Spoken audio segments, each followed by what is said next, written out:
మేడ్చల్ జిల్లా షాపూర్ నగర్లోని పూర్ణిమ విద్యానికేతన్ స్కూల్లో శనివారం నాడు పసిపాపపై స్కూల్ ఆయా చేసిన అమానుష దాడిపై కొత్బుల్లాపూర్ మండల ఎంఈఓ జమినీ కుమారి స్పందించారు.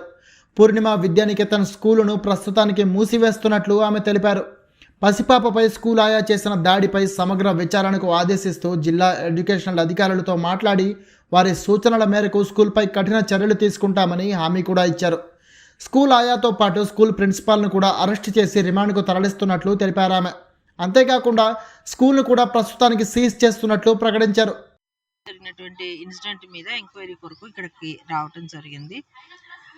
ఒక ఆయమ్మ ఒక చిన్న పాపపై పాశవికంగా దాడి చేసిన సంఘటనపై మా పై అధికారులకు కూడా ఈ విషయం తెలియజేయటం జరిగింది.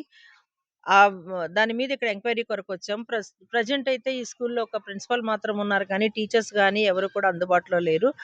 ఈ పాఠశాలకు 29, 30 వరకు కూడా ఈటీఆర్ ప్రకారంగా పర్మిషన్ ఉన్నప్పటికీ కూడా ప్రజెంట్ ఈ స్కూల్లో నర్సరీ నుంచి కూడా 10th క్లాస్ వరకు 180 స్టూడెంట్స్ మాత్రమే ఉన్నారు.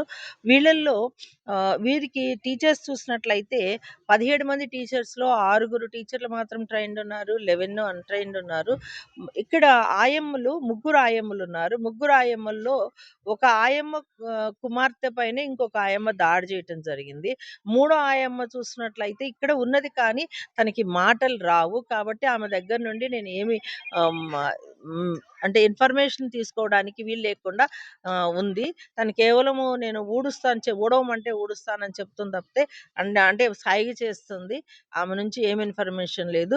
టీచర్స్ ఎవరు కూడా అందుబాటులో లేరు. ఫోనులు చేయిస్తున్నాం. టీచర్స్ని అందరినీ కూడా పిలిచి మరలా వాళ్ళందరి మీద అందరితో కూడా మాట్లాడి విషయం కనుక్కుంటాము. ఇలాగ ఇంతకు ముందు కూడా ఎప్పుడైనా జరిగిందా, ఎందుకు ఇలాగా జరిగింది, ఈ విషయం మీద పూర్తి సమగ్ర నివేదిక నా పై అధికారులకు ఇవ్వడం జరిగింది. అప్పటి వరకు కూడా స్కూల్ క్లోజ్ చేస్తాము. ఇదిలా ఉంటే శనివారం బాధిత చిన్నారిపై ఆయా దాడి చేయగా ఆ రోజు సాయంత్రం నుంచి చిన్నారి తీవ్ర జ్వరంతో ఎలాంటి ఆహారం తీసుకోకుండా అనారోగ్యానికి గురైంది.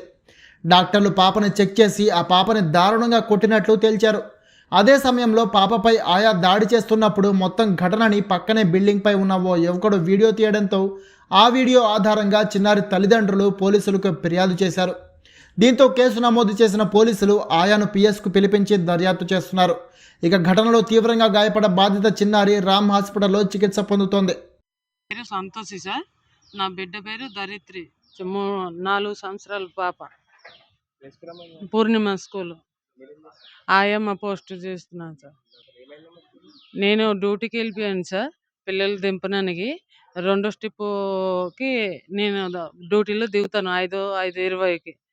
దిగి చూసినప్పటికేమో ఇట్లా అవుతుంది. నా బిడ్డ ఆమె దగ్గర, కొట్టిన ఆమె దగ్గరే కూర్చోన్నాం.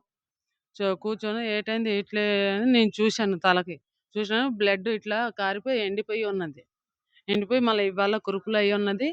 మళ్ళా ఇవాళ పెయిన్ వేస్తుందమ్మా అని ఏడిసింది. నాకు పట్టుకెళ్ళమ్మా సార్ దగ్గర చూపించు, నాకు కొట్టేసింది ఆంటీ అనేసి నా బిడ్డ అన్నది. నా బిడ్డ అనడము నేను వెంటనే మా ఆయన వచ్చాడు పని నుంచి వచ్చాక నా వీడియో పట్టుకొని వెళ్ళి చూపించాను. చూపిస్తే మా సార్ అన్నారు, ఇది చిన్న విషయం, ఇంత విషయం ఏంటమ్మా చేస్తున్నారు అనేసి మా సార్ అన్నారు. మళ్ళీ మా అన్నం ఫోన్ చేశాను, చెప్పాలి కదా మా అన్న ఉన్నారు అనేసి. మరి మా అన్న చెప్పకపోతే మరి ఎవరికి చెప్తాను నేను అనేసి మా ఆయన ఫోన్ చేసిండు. మా అన్నకి ఫోన్ చేయడం, మా అన్న వచ్చి ఆంటీకి అడగడము, ఆంటీ కేకలు వేస్తున్నాను. ఎందుకు ఆంటీ ఇట్లా చేసావు, నువ్వు పెద్ద మనిషి అనేసి మా అన్న చెప్పాడు. చెప్తేమో అది వెంటనే మా సార్ వచ్చేమో ఈ చోటా చోటా గల్తీ హే అనేసి మా సార్ అన్నాడు. మా ఆయన అన్నాడు, ఈ చోటా చోటా గల్తీ ఏంటి, ఈ చిన్న పాప ఏ అది ఏటైతే మీరు ఏటి రెస్పాన్స్ ఇస్తారు అనేసి చెప్పడము. మరి ఏటి రెస్పాన్స్ మరి ఏమి ఇవ్వలేదు, మా సార్ ఏం చెప్పలేదు. ఇది లాభం లేదు చెప్పడము అంటే మా అన్న ఇంటికి వెళ్తాను, వెళ్ళిదా ఏదైనా చూపెడతాను. ఇట్లా అయింది. మళ్ళా ఆమెమో పొద్దున్న వచ్చి మేము లెగలేదు, సండే కదా పని నుంచి వచ్చే మనిషి, పాప బాగాలేదనేసి లెగలేదు. ఆమె వచ్చి తలుపు తెరిచి అంటుంది, డబ్బులు ఇదిగో చూపించుకో, నాకు ఏటైందో నేను కొట్టను, ఎట్లా అయిందో మరి నాకు తెలీదు, నాకు దెయ్యం పట్టేసింది, ఆమెకు పట్టింది అనేసి ఆమె చెప్పింది. డబ్బులు ఇస్తున్నావు నాకు. నేను డబ్బులు వద్దు, మా ఆయన తిడతాడు, నాకు వద్దు అనేసి వాళ్ళ ఇంటికి వెళ్ళి ఇచ్చేసాను డబ్బులు. ఇచ్చేసి నా బిడ్డ దాని వస్తువులు తినే వస్తువులు చేసుకొని నేను ఉన్నాను. పాప పడుకుంది. నిద్ర మత్తులో ఏసేసి స్కానింగ్ తీశారు డాక్టర్ సార్ ఆళ్ళు. ఆ స్కానింగ్ తీసిన తర్వాత ప్రాబ్లమ్‌గా ఉందమ్మా. చిన్న పాప కదా! ఇవన్నీ ఇదవుతుంది. రేపు తెలుస్తది అనేసి ఆహ్, ఈ రిపోర్ట్ వస్తేనే మీకు చెప్తానమ్మా. ఈ ఇది జాయిన్ అవ్వాలి అనేసి డాక్టర్ సార్ చెప్పారు.